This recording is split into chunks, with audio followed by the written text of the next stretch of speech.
নমস্কার দর্শক বন্ধুরা, রেপ স্পোর্টস বাংলার পর্দায় আপনাদের সকলকে আরেকবার স্বাগত। আমি রাহুল, আর এই মুহূর্তে আরও একটি বড় খবর।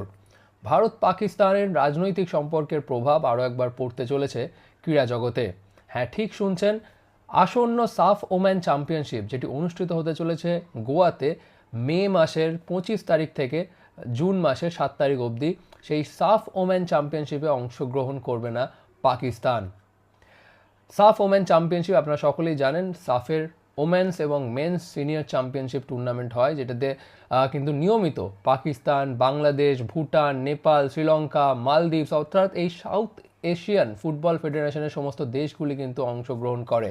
এবং শেষ কয়েকটা কিন্তু সাফ চ্যাম্পিয়নশিপে কিন্তু পাকিস্তানের ছেলেদের এবং মেয়েদের দল কিন্তু নিয়মিত অংশগ্রহণ করছে ঠিকই, কিন্তু এইবার ভারতে যেহেতু সাফ ওমেন চ্যাম্পিয়নশিপ হতে চলেছে, সেই কারণেই টুর্নামেন্ট থেকে কিন্তু নাম তুলে নিল পাকিস্তান।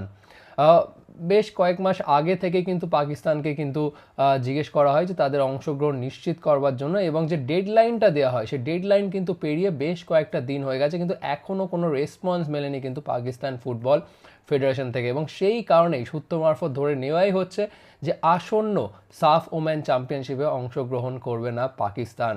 এবং আমরা এরকম ক্রীড়া জগতে রিসেন্টলি কিন্তু এটা প্রথমবার দেখছি না, আমরা রিসেন্টলি শেষ 1-2 বছরে কিন্তু বহুবার কিন্তু এই জিনিসটা আমরা ঘটতে দেখেছি। এই ভারত পাকিস্তানের মধ্যে যে রাজনৈতিক সম্পর্ক, সেটার প্রভাব আমরা পড়তে দেখেছি বহুবার ক্রীড়া জগতে।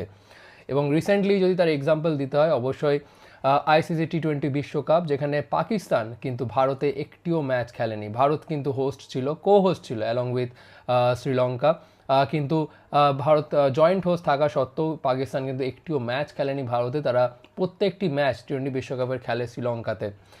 এবং 2025 সালে অর্থাৎ গত বছর মেন্স এশিয়া কাপ, হকির মেন্স এশিয়া কাপ হয়েছিল চেন্নাইতে, কিন্তু সেই টুর্নামেন্টের জন্য ভিসা ক্লিয়ারেন্স পাওয়া সত্ত্বেও পাকিস্তান কিন্তু ভারতে খেলতে আসেনি। লাস্ট টাইম যদি আমরা পাকিস্তান টিমকে ভারতে এসে খেলতে দেখি, সেটা হচ্ছে 2023-এ পাকিস্তান ক্রিকেট টিম 2023-এর ওডিআই বিশ্বকাপে খেলতে এসেছিল।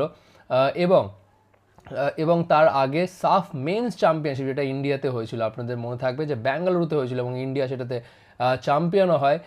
সেই টুর্নামেন্টও কিন্তু ইভেন পাকিস্তানের মেন্স ফুটবল টিম কিন্তু খেলতে এসেছিল। কিন্তু আমরা জানি যে রিসেন্টলি এই রাজনৈতিক সম্পর্কের প্রভাব কিন্তু বেশ ক্রীড়া জগতে বারবার আমরা পড়তে দেখেছি। এবং রিসেন্ট আরও একটা এক্সাম্পল হচ্ছে ফিফা বিশ্বকাপের মতন টুর্নামেন্টে ইরান কোয়ালিফাই করা সত্ত্বেও খুব সম্ভবত হয়তো তারা খেলতে যাবে না, কারণ তাদের ম্যাচেসগুলি রয়েছে কিন্তু ইউএসএতে, এবং ইউএসএ ইসরায়েলের সাথে এখন যে তাদের এই সংঘাত চলছে, তো সেই কারণে আসন্ন ফিফা বিশ্বকাপ থেকে কিন্তু সরে দাঁড়াতে চলেছে ইরানও।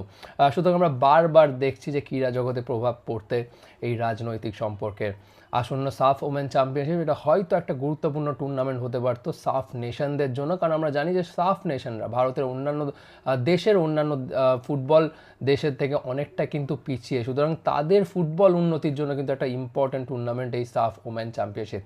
কিন্তু আনফর্চুনেটলি পাকিস্তান ওমেন্স টিম তারা কিন্তু অংশগ্রহণ করবে না, সেটা প্রায় নিশ্চিত কিন্তু ধরে নেওয়া হচ্ছে।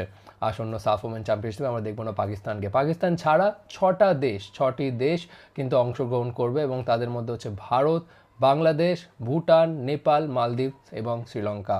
আপনার কি মতামত অবশ্যই জানাবেন এই ভিডিও নিয়ে, এবং এরকম আরও অনেক ফুটবল আপডেটের জন্য অবশ্যই চোখ রাখবেন রেপ স্পোর্টসের পর্দায়। আপাতত এখানেই শেষ করছি, আবার আপনাদের সকলের সাথে দেখা হচ্ছে পরবর্তী ভিডিওতে।